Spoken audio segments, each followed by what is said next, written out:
ହେଇଯାଇଛି ମନୁ ଭାଇ, ମୋତେ କ୍ଷମା କରିଦିଅ। ସେ ଜାପାନୀ କଥାରେ ପଡ଼ି ମୁଁ ତୁମକୁ ମୋ ଭାଇର ହତ୍ୟାକାରୀ ବୋଲି ଭାବୁଥିଲି, କିନ୍ତୁ ସେ ଜାପାନୀ ଲେଙ୍କା ଆଉ ମୋ ସ୍ୱାମୀ ମିଶି ମୋ ଭାଇକୁ ମାରି ଦେଇଛନ୍ତି। ଗୀତା,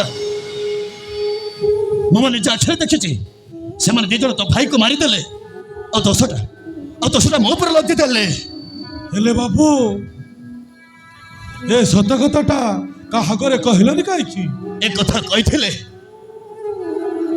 ମୋ ବାପା ମାଆକୁ ଆଉ ଗୀତାକୁ ମାରିଦେବା ପାଇଁ ଧମକ ଦେଇଥିଲେ। ହଁ,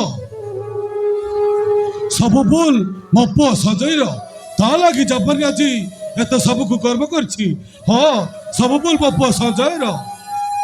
তুমি ঠিক কইছো বাপা, এথিপাই কেবল ମୁଁ ଦାୟୀ। ମୋର ଭୁଲ ହେଇଯାଇଛି ବାପା, ମୋତେ କ୍ଷମା କରିଦିଅ। ହଁ, କ୍ଷମା କରିଦିଅ। ଆରେ ଅମଣିଷ, ଭୁଲ ମାଗିଲେ କ'ଣ ହବ? ଏତେ ସବୁ ସର୍ବନାଶ କରିସାରିଲା ପରେ ଭୁଲ ମାଗିଲେ କ'ଣ ହବ? ମୋତେ ଦୟା କର ବାପା, ଏଥିପାଇଁ କେବଳ ମୁଁ ଦାୟୀ। ମୋତେ ଦୟା କରିଦିଅ ବାପା। ଆରେ ମଥା ନୁହଁରେ, ଝିଅମାନଙ୍କ ଆଖିରେ ଲୁହ ଗଡୁଛି, ତାଙ୍କ ମାନଙ୍କୁ ଯାଇ କ୍ଷମା ମାଗ। ମନୁ ଭାଇ, ମୋର ଭୁଲ ହେଇଯାଇଛି, ମୋତେ କ୍ଷମା କରିଦିଅ। ମୁଁ ଏ ସତ କଥାଟା ସମସ୍ତଙ୍କୁ କହିଦେବି। ସଞ୍ଜୟ ବାବୁ, ମତେ ଭୁଲ ମାଗିବା ଦରକାର ନାହିଁ। ମୋ ଭଉଣୀ ଗୀତାକୁ ତମେ ଖୁସିରେ ରଖିଲେ ମୁଁ ବି ବହୁତ ଖୁସି ହେବି। ହଁ, ବହୁତ ଖୁସି ହେବି। ମୋର ଭୁଲ ହେଇଯାଇଛି ଗୀତା। ନିଜ ସ୍ତ୍ରୀକୁ ପର ପାଖକୁ ବିକି ଦେଇଥିଲି, ହେଲେ ସେଦିନ ମୁଁ ଗୋଟେ ଅମଣିଷ ଥିଲି ଗୀତା। ଆଜି ମୁଁ ଭଲ ମଣିଷ ହେଇଯାଇଛି। କ'ଣ ତମ ସ୍ୱାମୀକୁ କ'ଣ କ୍ଷମା କରିପାରିବନି? ନା, ମୁଁ ତୁମକୁ କେବେ କ୍ଷମା କରିପାରିବିନି। ସେ ନିଜ ସ୍ତ୍ରୀକୁ ଅନ୍ୟ ହାତରେ ଫିଙ୍ଗି ଦିଏ, ତାହାକୁ ମୁଁ କେବେ କ୍ଷମା କରିପାରିବିନି। ତମେ ଗୋଟେ ବିଶ୍ୱାସ ନାଁରେ ଗୋଟିଏ ବିଶ୍ୱାସ। ହଁ, ମୁଁ ଗୋଟେ ବିଶ୍ୱାସ।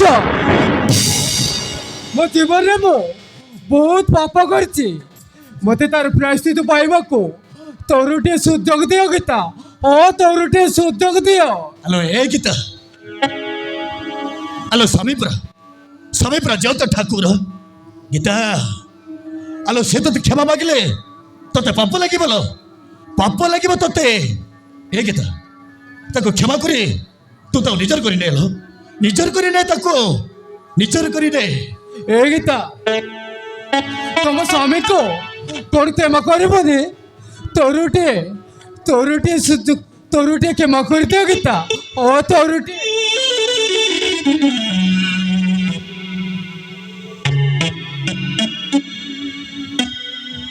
ହଉ ସଞ୍ଜୟ, ମୁଁ ତୁମକୁ କ୍ଷମା କରିଦେଲି। ଗୀତା, ସଞ୍ଜୟ, ମୋ ଗୀତା।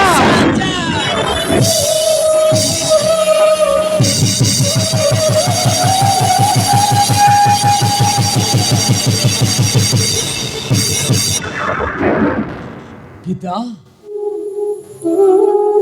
আরে তো গীতা, এ কুলাঙ্গার এ খনিকু এটি কাହିଁକି ସ୍ଥାନ ଦେଇଛୁ?